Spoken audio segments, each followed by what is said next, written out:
ना इधर ना उधर, सीधे मुद्दे पर नजर। और क्या है आज की खबर, आप देखना शुरू कर चुके हैं न्यूज 18 आपके पुनीत के साथ। तो खबर जो आ रही है वो चौंकाने वाली है। चौंकाने वाली इसलिए क्योंकि इजराइल में जो हालात हैं उस पर लेबनान में मौजूद हिजबुल्लाह की तरफ से जो रॉकेट दागे जा रहे हैं उनकी सप्लाई का सिरा रूस से जाकर मिल रहा है।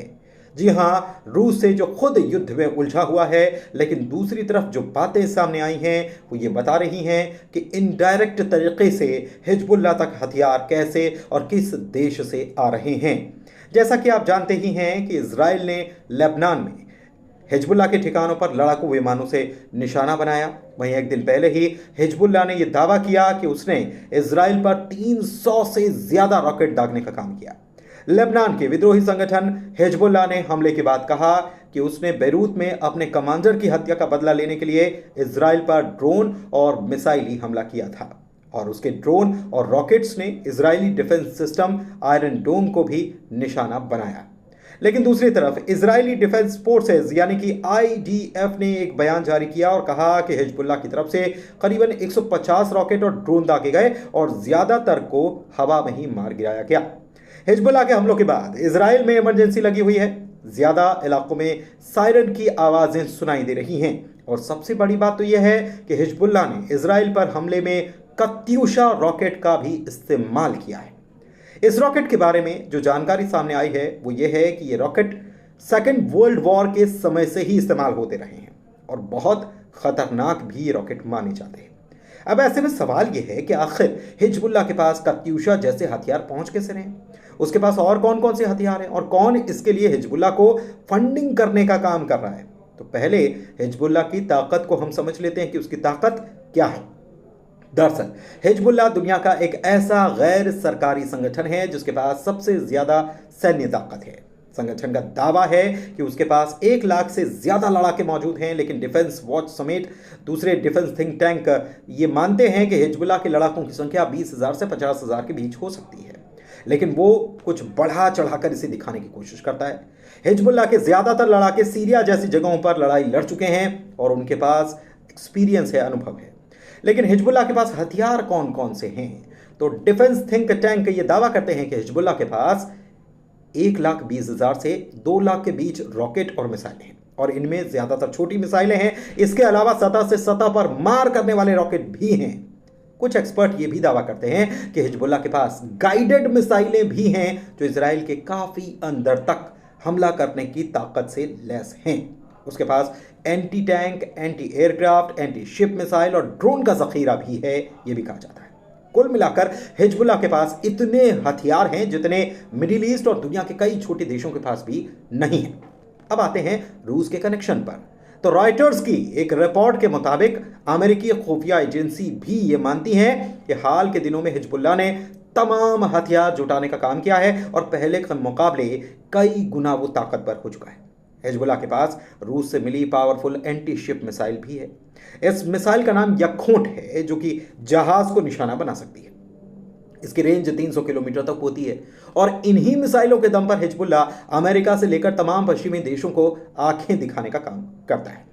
मीडिया रिपोर्ट्स के मुताबिक हिजबुल्लाह के पास यखोट मिसाइल सीरिया के जरिए आई है। बताया यह जा रहा है कि करीब 1 दशक पहले जब सीरिया में गृह युद्ध चल रहा था, तब हिजबुल्लाह ने वहां के राष्ट्रपति बशर अल असद का साथ दिया था, और फिर खुफिया एजेंसियां भी ये मानती हैं कि इसी दौरान असद के जरिए हिजबुल्लाह के पास ये मिसाइलें पहुंच गई।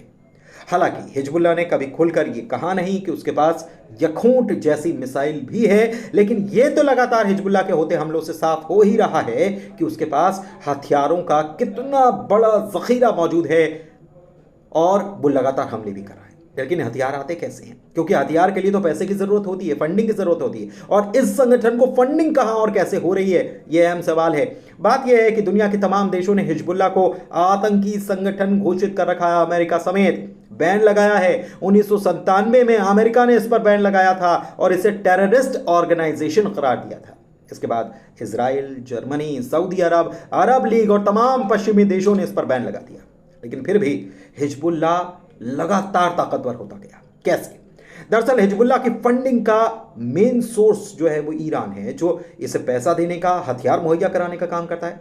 डिफेंस एक्सपर्ट ये कहते हैं कि तमाम शिया और बहुल मुस्लिम देश जो हैं, संगठन हैं, वो भी चोरी चुपके हिजबुल्लाह को फंडिंग करते हैं और उसे हथियार उपलब्ध कराते हैं।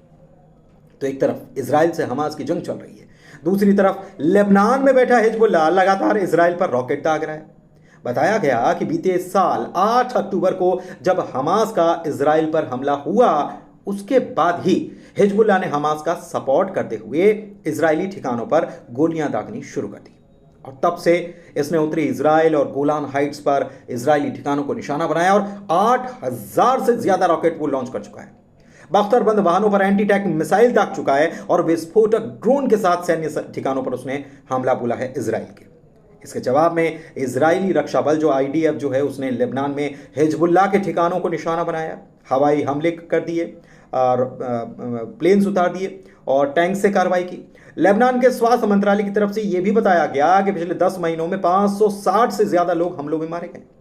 मंत्रालय के अनुसार उनमें से ज्यादातर हिजबुल्लाह के लड़ाके थे, लेकिन कम से कम 133 नागरिक भी थे, जबकि इजराइल में अधिकारियों का यह कहना है कि उनके यहां भी कम से कम 26 नागरिक और 23 सैनिक मारे गए।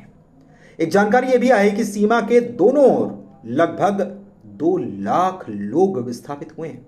हालांकि लड़ाई चल रही है, लेकिन फिर भी ऑब्जर्वर की तरफ से यह कहा जा रहा है कि अभी भी दोनों तरफ से पूरी तरह से युद्ध की शुरुआत नहीं हुई है।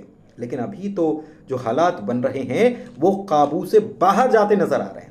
बीते दिनों हुए अगर हमले की हम बात कर लें तो गोलान हाइट्स का याद होगा, 27 जुलाई को इजराइल के कब्जे वाले गोलान हाइट्स में एक रॉकेट हमले में 12 बच्चों की मौत हो गई थी और इसके बाद ये आशंकाएं और बढ़ गई हैं कि और युद्ध बढ़ सकता है, क्योंकि इजराइल ने कहा कि हिजबुल्लाह ने हमला किया।